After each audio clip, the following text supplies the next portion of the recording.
Kris, Leon Draisaitl just kind of hinted about, the team's depth and, Arvidsson coming in. So is Arvidsson playing tonight? Arvidsson is playing. Okay. You look at your team so far in this series, 9-3, outscoring Dallas 5-on-5. You've talked about the need to limit them off the rush. They've only had one goal. What have you liked about your team's commitment to limiting their chances off the rush? What's working? Just being able to get pucks in deep, not forcing plays. And you never want to take out a scoring chance. And usually those scoring chances off the rush are when you have a numerical advantage. And, there's been times where we've had a numerical advantage and we've made plays. But if we don't have that numerical advantage, we have to play it safe. And it's important to do that, especially this time of the year.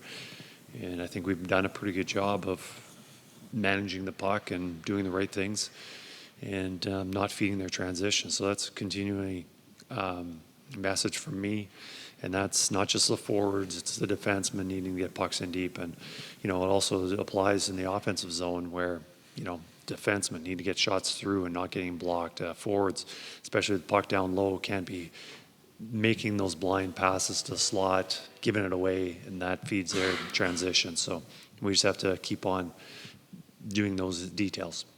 Left side, front row, Derek. Hey, Kris. Just going back to Victor. He comes in, he signs a free agent contract, he plays most of the season for you. And then the playoffs come, and he wasn't playing poorly, as you had said. How tough is that conversation with him to say, you're not playing poorly, but we got to take you out of the lineup, and also, what do you expect out of him tonight?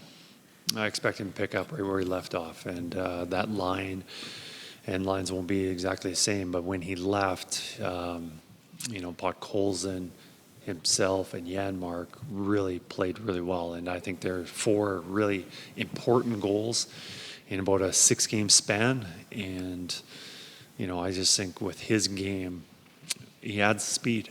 And, I think this time of the year, it's physicality, and, he's not afraid of getting involved in the play. He is smaller, but he definitely is feisty.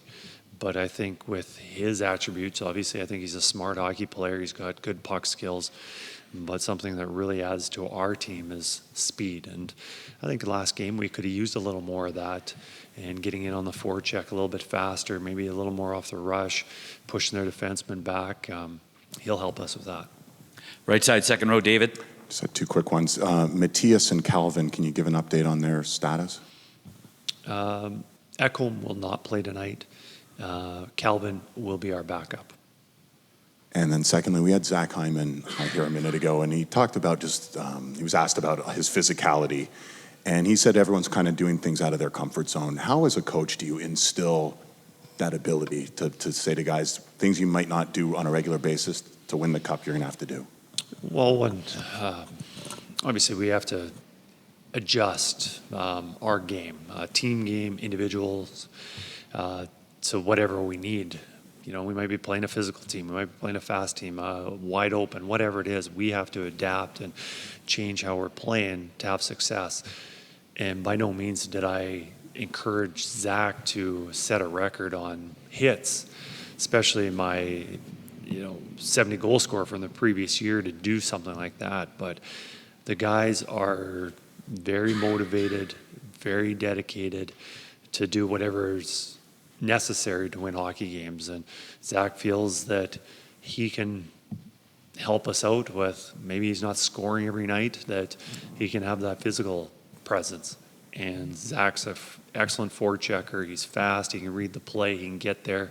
He's also strong. So, his physical contributions with his hits have been helpful for our team.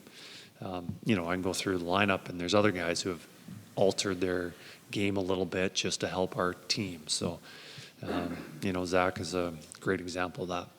Left side, second row, Ryan. Kris, this team's record in games 4 through 7 is really, really strong. How would you sort of describe their temperament, mood heading into these games? Where do you think that quality is coming from? I think our guys are battle-tested, experienced. They're older. They've seen a lot of playoff games. They don't get rattled. And as the series progresses, obviously there gets more tension, there gets more stress. The games mean more because we're getting closer to that deciding game. And I think our guys just handle whatever's thrown at them very well. And I think it's a lot of it is because of their experience. They're older, and they've been through a lot together. Yeah, go back to Ryan for our last one. Thanks.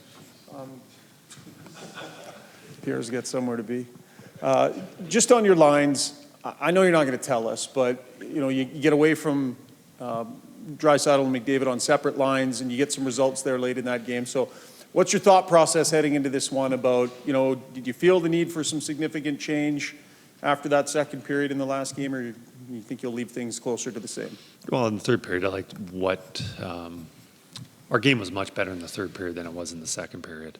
That being said, I think we can still have success with the way our lines were in the second period, and we don't have to go to the third. But with Arvidsson coming in, we have some different combinations that we can do, and we have guys that have worked well. Arvidsson's played really well and a lot of time with Draisaitl. He's also played a lot lately, the last month or so, with Janmark. So we can have some options there. But yeah, we're still figuring it out.